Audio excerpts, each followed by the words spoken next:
Look, Meg 2, The Trench is a really dumb movie. It's just bad.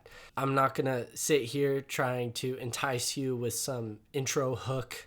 Right out the gate, I'm going to start saying, this is not a good film. Look, I didn't have high expectations for the Meg 2. I've seen the first one. It wasn't bad, but it wasn't great either. And once I heard they were making a sequel, I only had one question. Why? I didn't go into this movie with high expectations. I hoped it at least entertained me and answer the question of why it was made, but after watching it, it did neither of those things. So come along with me as we explore what is Meg 2: The Trench.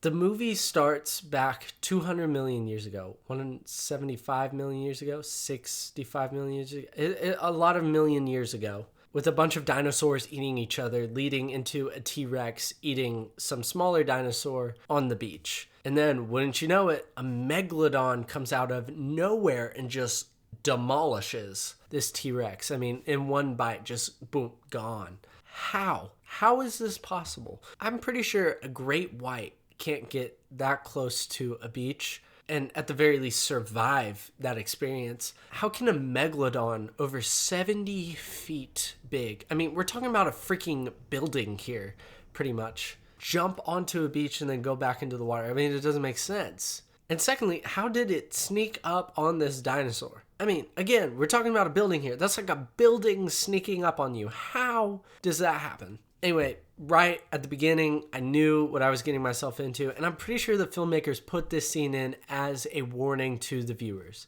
We then pick up with Jason Statham's character Jonas, who has now pretty much adopted his love interest daughter after her death. How did she die? She died off screen, so it could have been any way. We don't know. It's never explained. But he's a dad now. And now him and his love interest's brother have a Meg in captivity, which sounds like an amazing idea. There's no way that could go wrong. And the Meg is in an inescapable Meg-proof facility with only one way out that connects to the ocean, which is a Meg-sized tunnel only covered by a little metal gate. That's it. That's enough to keep a megalodon out. There's no way that thing's escaping, right? Not a great plan. Anyway, Jonas and the gang go down into the trench for a little dive to explore the trench, when all of a sudden the Meg, who was just in captivity, escaped and met them at the trench entrance point and tries to eat them. But luckily they go through the thermocline, I believe that's what it's called, which the Megs can't go through because some reason. But then the Meg goes through it. So thermocline did nothing.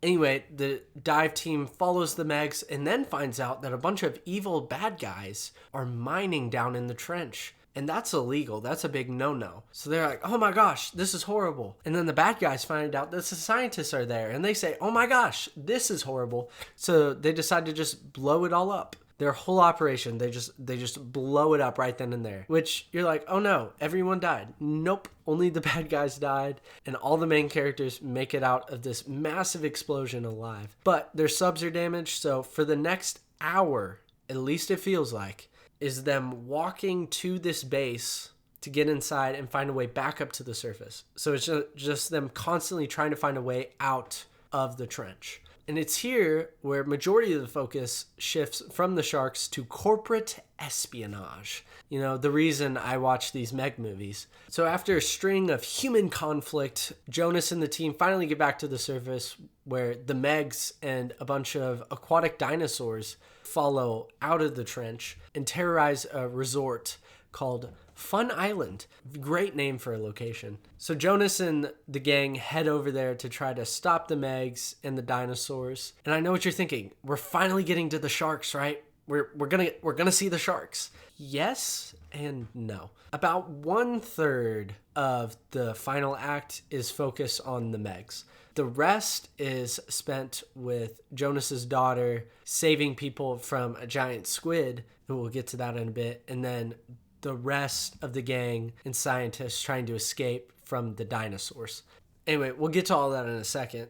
But Jonas finally kills off the final Meg by lifting a helicopter propeller and shoving it through the Meg's mouth and then throwing him back into the ocean, which I guess is physically possible. And now all the bad guys and the bad creatures are dead, and so our heroes get to relax and crack a couple jokes and beers while they sit on the same beach where multiple people just died brutal, horrible deaths. And that's how The Meg 2 ends. You serious? First off, I think the biggest problem with the film is that it doesn't focus enough on the sharks. I mean, the majority of the film is spent in the trench with them trying to escape, trying to get back up to the surface. I feel like the last maybe 25 minutes, maybe 30 minutes was spent on the actual final encounters with the megalodons, with the dinosaurs.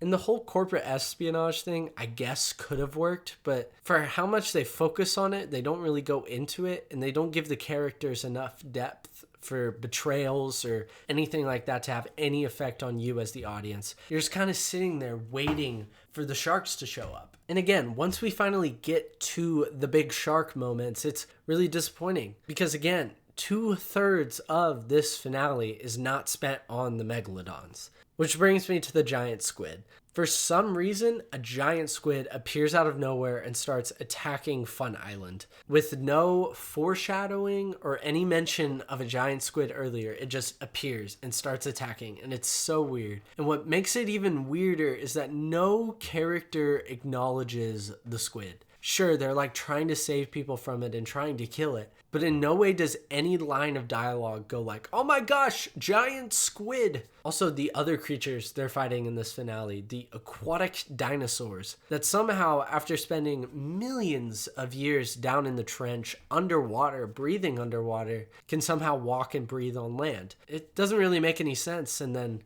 all they're used for is just to recreate Jurassic Park, Jurassic World scenes. It feels like filler to, again, what we all want to see, the Meg fights. And Jonas going against the Megs, it was cool. A little unrealistic, but I can get past that for the cool factor. But even though it was cool, they interrupt it for some more human conflict with one of the bad guys. And it's just like, I want to see him against the Megs, not against a human. Look, the Meg 2 is just dumb. And the sad part is you can do dumb and it still be pretty good and it still be fun. But the fun factor is just not in this film. It's boring, it's slow, it drags on. You're just kind of left with this film that doesn't really know what it wants to be, which ultimately leads to not that great of a film to watch. But yeah, that's about it for me. Let me know down in the comment section below what you guys thought about Meg 2 The Trench. But yeah, thank you guys for stopping by. I appreciate you guys. Love y'all, and until next time, peace out, bro skillets.